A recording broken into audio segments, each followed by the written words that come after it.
Hello, नमस्कार साथियों। क्या हाल चाल है? उम्मीद करता हूँ आप ठीक ठाक होंगे। फ्रेंड्स, आज हम बात करने वाले हैं एक क्लास 12 के ज़बरदस्त टॉपिक की बात करेंगे, जिसमें बात होगा ह्यूमन हेल्थ एंड डिजीज। आपको जानकारी के लिए मैं बता दूं कि इस चैप्टर से अभी इस साल जो 2024 में नीट एग्जाम हुआ है, इसमें कम से कम यहाँ से 5-6 प्रश्न देखने को मिल रहे हैं। यानी ये हमारा जो यूनिट है, यानी इसमें human health and microbes in human welfare वगैरह देखेंगे। इन दोनों चैप्टर्स भी हमारे लिए बहुत स्कोरिंग होते हैं, चाहे वो आप नीट की बात करते हैं, चाहे वो आप अपने एकेडमिक क्लास की बात करते हैं। यानी हम कह सकते हैं कि ये बोर्ड स्तर पर भी, कॉम्पिटेटिव एग्जाम के स्तर पर भी, this is very important for you. ये अब आपको समझने की आवश्यकता है कि आखिर इस चैप्टर्स में ऐसी क्या बात है जिसकी वजह से ये चैप्टर्स हमारे लिए इतना इंपॉर्टेंस हो जाता है। बड़ा हम इसमें देखने वाले ये हैं, इस चैप्टर्स में क्या क्या हमको समझना है। यानी कि ये हमारा जो ओवरव्यूज होगा, इसमें हम समझेंगे कि कौन से टॉपिक्स को हम लोगों को पढ़ना है इस चैप्टर्स में, और कितने लेक्चर्स लगभग हम लोग कंप्लीट कर सकते हैं इस चैप्टर्स को। एक एक पॉइंट्स को अच्छे से फिगर के साथ और बहुत ही बेहतरीन स्ट्रेटजी के साथ हम इसको समझेंगे। साथ ही साथ इसके अंतर्गत आने वाले कुछ भी इम्पोर्टेंट क्वेश्चंस होंगे, उसको भी इसमें हम लोग मेंशन करने वाले हैं। तो लेट नहीं करते हैं, आइए इसके ओवरव्यूज के बारे में आपको एक्सप्लेन करता हूँ, जो कि हम लोगों को आगे चल करके इन्हीं मेथड्स के अकॉर्डिंग हर एक चैप्टर्स को अच्छे से कंप्लीट करना है। तो साथियों, वीडियो को शुरू करने से पहले मैं आपको बता देता हूँ, वीडियो अच्छी लगेगी तो लाइक कमेंट से जरूर करेंगे, और इस चैनल को आप लोग सब्सक्राइब ना किए होंगे, सब्सक्राइब भी कर लेंगे, बिल्कुल बिना कोई स्किप किए। समझेंगे आपके ये यूनिट्स के दोनों चैप्टर्स बहुत ही जबरदस्त तरीके से कंप्लीट होने वाला है। तो आइए देख लेते हैं क्या क्या इसमें समझना है, देखेंगे। आप चैप्टर देख पा रहे हैं क्लास 12 का ह्यूमन हेल्थ एंड डिजीज। इसके ओवरव्यूज के विषय में जब हम बात करते हैं, तो सबसे पहली मतलब आपको ये जानने की आवश्यकता है कि हमको जानना है कि आखिर हेल्थ क्या है। भाई हेल्थ पता हो जाए, उसके अंदर डिजीज क्या है, डिजीज का टाइप क्या है। हम क्या ये समझ लें कि कोई व्यक्ति के पास कोई रोग नहीं है तो वो हेल्दी है? ऐसा कताब भी नहीं। अब कोई हमारे शरीर में रोग हमको दिख ना रहा हो तो क्या हम हेल्दी हैं? ऐसा नहीं है। तो यानी हम समझने वाले हैं कि आखिर हेल्थ मतलब होना क्या है, यानी किस तरह से जो हमारा WHO है, वर्ल्ड हेल्थ ऑर्गेनाइजेशन, ये कहता है कि कुछ मापदंड दिए गए हेल्थ को अच्छे से डिटरमाइन करने के लिए, अर्थात हम कह सकते हैं कि वह व्यक्ति ही हेल्दी माना जा सकता है जो socially, mentally and physically fit होगा। That is a complete healthy person, right. उस चीज को हम लोग इस टॉपिक में डिस्कस करने वाले हैं। फिर हम समझेंगे डिजीज क्या है। आपकी बॉडी में कोई भी आपकी मेटाबॉलिक एक्टिविटीज जो हो रही अनकंफर्ट हो रही है, इम्प्रॉपर रूप से काम कर रही है, यानी उसमें कोई कह सकते हैं कि दिक्कत आ रही है। भाई शरीर में सपोज आज मान लीजिए कि आप सांस ले रहे हैं, रिस्पायरेटरी सिस्टम हमारा क्या हो रहा है, अच्छे से काम कर रहा है। लेकिन किसी वजह से अगर इस ट्रेकियल में यानी रिस्पायरेटरी ट्रैक्ट में कोई प्रॉब्लम आ जाए, जिस वजह से सांस लेने में दिक्कत आ जाए, तो हमारा का पूरा जो सिस्टम होता है उसमें थोड़ा थोड़ा डिस्टर्बेंस आने लगता है। तो ये जो डिस्टर्बेंस आ रहा है, ये हम कहते हैं कोई ना कोई डिजीज है। उसी डिजीज को पढ़ेंगे, जिसमें हम देखने वाले हैं आगे चल करके बैक्टीरियल डिजीज होगा, वायरल डिजीज होगा, प्रोटोजोन्स इसमें आएंगे, हेलमिंथ्स आएगा। ऐसे कर करके हम समझने वाले हैं इसमें कौन कौन सा डिजीज आपको इसमें समझना है, फंगल वगैरह सब इसमें आते हैं, ठीक है। तो वो तो वन बाय वन हम जब टॉपिक शुरू करेंगे तो वहां पर आपको हम बताएंगे, ठीक है। फिर हम इसमें देखने वाले हैं बच्चों कि डिफरेंट टाइप्स ऑफ डिजीज कौन कौन सा है। वही टॉपिक जो भी बताया मैंने कि बैक्टीरियल डिजीज पढ़ना है आपको, इसमें वायरस है, हेलमिंथ्स है, प्रोटोजोन्स है और फंजाई है। इन टॉपिक्स को भी समझने की आवश्यकता है, because it is a very important. जान लीजिए कि यहाँ से क्वेश्चन बहुत आए हैं। देखिए, जितने भी माइक्रोवेव हैं या जितने भी डिजीज कॉजल ऑर्गेनिज्म हैं, इनके कॉजल ऑर्गेनिज्म का नाम याद करना है, किस साइड से एंट्री करते हैं, शरीर में क्या करते हैं, किस शरीर को प्रभावित करते हैं, किस अंग को, और इनके ट्रांसमिशन करने का क्या दायरा है, क्या सोर्स है। ये सब चीजें हम लोगों को समझने की आवश्यकता है। इसको हम लोग अच्छे से इसमें आगे समझेंगे, ठीक है। अब हम देखेंगे तीसरे में आपको समझना इम्यूनिटी क्या है और उसके टाइप्स क्या है। यानी आपके शरीर की जो प्रतिरोधक क्षमता है वो कितनी है। थोड़ी सी ठंडक लग जाती है तो चार व्यक्ति खड़ा कर दीजिए, तीन में हो सकता है कि रोग हो ही ना हो, एक में जल्दी रोग हो जाता है, यानी उसकी प्रतिरोधक क्षमता, इम्यून पावर कमजोर है। उस इम्यून पावर के आधार पर हम समझेंगे कितने भाग में बटे हैं, तो उसको भी देखने वाले हैं। इनेट क्या है, एक्वायर्ड क्या है, जन्मजात से मिला है, कुछ समाज में आकर के हमारे इस सोशल, इस सामाजिक इन्वायरमेंट से मिल जाता है। फिर हम समझेंगे एक्टिव और पैसिव इम्यून क्या होता है, वो भी आपको इसमें समझाएंगे। अगला देखने वाले हम लोग इंटरफेरॉन्स, बहुत इंपॉर्टेंट है। वायरल के द्वारा होने वाले, हम कह सकते हैं कि जो हमारे सेल्स होते हैं उस सेल्स में जो इन्फेक्शन होता है, उसके बाद वह जो एक कोड बना देता है, जिस कोड की वजह से बाकी जो नेबरिंग सेल्स होते हैं वो सेफ हो जाते हैं। तो ये टॉपिक जब आएगा तो उसको अच्छे से हम एक्सप्लेन करेंगे। इंटरफेरॉन समझेंगे।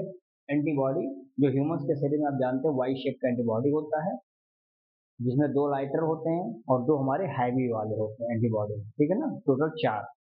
तो ये जब आएगा तो उसमें हम बताएंगे आगे चल करके कितने होते हैं, कौन से प्लेसेंटल वाले हैं, कौन से कोलेस्ट्रम में पाए जाते हैं, कौन सबसे बड़े हैं, ये तमाम चीज़ें हम लोग डिस्कस करने वाले हैं आगे जब लेक्चर में चलेंगे। तो उसके टाइप इम्यून ग्लोबुल्स के बारे में बता देंगे।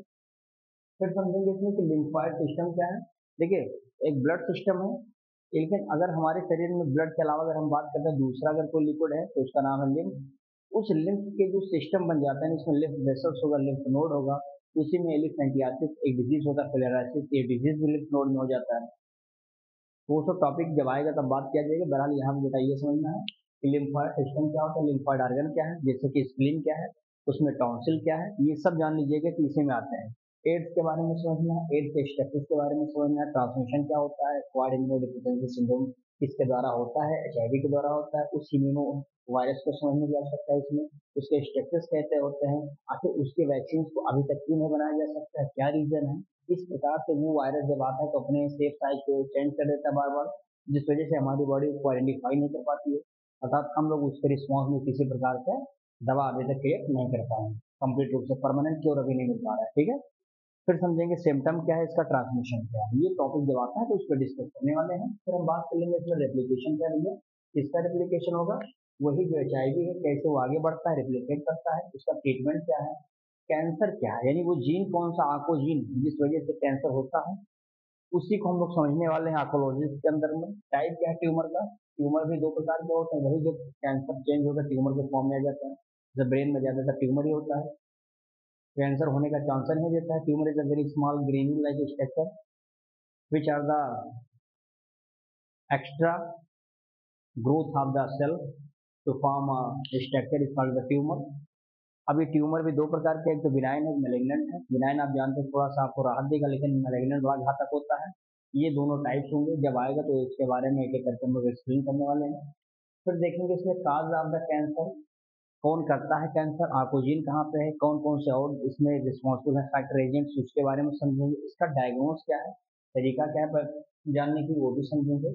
There after we will talk about drugs and alcohol. आज के समय में ड्रग्स और एल्कोहल जैसी जो अब्यूज होते हैं, जो लत होती है, ये हमारे समाज में देखने को मिलता है कि बहुत ज्यादा खतरनाक होता है, जिस वजह से आज के समय में जो युवाओं में जो छोटे छोटे बच्चे होते हैं वो भी कहीं ना कहीं इसके शिकार बनते जा रहे हैं, यानी कि मानसिक उत्पीड़ना जिसको आप कहते हैं। अगर उनको लगता है कि हम थोड़ी बहुत टेंशन आ गई तो सोचते हैं कि हम लोग एल्कोहल और ड्रग्स और सिगरेट वगैरह पी करके, स्मोक करके अपने आप को सेटिस्फाइड कर लेते हैं, बट दिस इज रॉन्ग। इससे कुछ होने वाला नहीं है।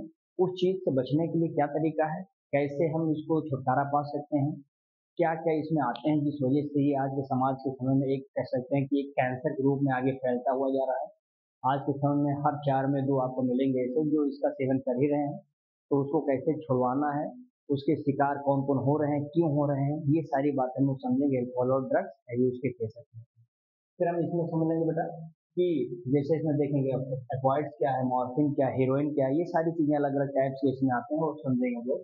स्टिमुलेंट क्या है, शरीर में ऐसी कौन सी केमिकल डाल दी जाए जो हमारे शरीर को स्टिमुलेंट कर देती है, यानी शरीर के अंदर हजारों आवर्स पावर की एनर्जी आपको अंदर दे देती है, तो उसी को स्टिमुलेंट कहते हैं। जैसे मान लेते हैं कि गर्म तावा को आपने छू लिया अचानक से, तो आप हाथ हटा लेंगे तुरंत, होता है सर, यानी वो हमारे लिए स्टिमुलेंट है, हमारी हाथ की जो स्किन है वो क्या रिसेप्टर हो जाती है। तो इन दोनों के बीच में जो इनकाउंटर हो उसके विषय में भी हम समझेंगे क्या है स्टिमुलेंट, उसके बारे में समझाने की कोशिश करेंगे। इसमें फंक्शन कैसे होता है, फिर आता है इसमें हेलुसिनोजेंस क्या है, जिसमें कैनाबिनॉइड्स हम समझेंगे, कैनाबिनॉइड्स क्या है, उसके इफेक्ट क्या होते हैं, ये भी इसमें समझने जा सकते हैं। बहुत आसान है लेकिन टॉपिक बड़े जबरदस्त है, इसको पढ़ेंगे तो ही आपके आने वाले भविष्य में भी आप एग्जाम वगैरह में आपको थोड़ा बहुत राहत मिलेगा। अगर ये अभी तो सुने रहेंगे तो अच्छे से समझे रहेंगे तब तो जानेंगे बहुत अच्छा है, और बढ़िया से घोल के पी लिए हैं तब तो जानो जबरदस्त, ज्यादा तकलीफ आपको आने वाले समय में नहीं करना पड़ेगा। एक लास्ट इसमें देखेंगे हम लोग बाद में एल्कोहल क्या है, सिंड्रोम समझ लेंगे। सिंड्रोम क्या होता है, group of disease is called as a syndrome, syndrome देखेंगे। उसके प्रिवेंशन क्या है and control of the drugs alcohol abuse, कैसे अल्कोहल और अब्यूज यानी जो ये होते हैं इनके अब्यूज को कैसे छुटकारा पाया जा सकता है, कैसे रोका जा सकता है। तो फ्रेंड्स हम लोग इसी टॉपिक्स को वन बाय वन आने वाले लेक्चर्स में देखने वाले हैं। तो कल से हम लोग लेक्चर शुरू करेंगे, फर्स्ट लेक्चर, जिसमें हम लोग समझेंगे पहले पूरा का पूरा हेल्थ और डिजीज वगैरह के बारे में। आई होप कि आप लोगों को समझ में आया होगा ओवरव्यूज क्या है, क्या क्या पढ़ना है, ये चीज़ें मैंने आपको फर्स्ट लेक्चर में आज समझा दिया है। अब हम इसी को लेकर के आगे लेक्चर वाइज इसको शुरू करेंगे। तो इसका स्क्रीनशॉट लेंगे तो बढ़िया से अपने नोट्स में मेंशन करेंगे, जिससे बेहतर तरीके का आपका पूरा का पूरा ओवरव्यूज भी पता रहे कि हाँ ये टॉपिक हमको पढ़ना है।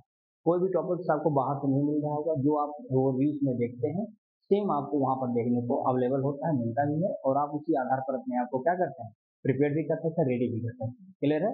तो चलिए इसका स्क्रीनशॉट लीजिए। बाकी मिलते हैं नए लेक्चर के साथ, तब तक के लिए बहुत बहुत धन्यवाद दोस्तों। वीडियो अच्छी लगी होगी तो लाइक कमेंट से जरूर करना है, ये आप ध्यान रखिएगा। यही आप लोगों की एनर्जी हमारे लिए है, ये एनर्जी मिलती रहती है, हम प्रॉपर अपना रूप अपना काम करते रहते हैं। आप लोगों का यही सपोर्ट हमारे लिए बहुत है इतना, ठीक है। तो चलिए स्क्रीनशॉट लीजिए, बाकी मिलते हैं नए लेक्चर के साथ। Thank you so much.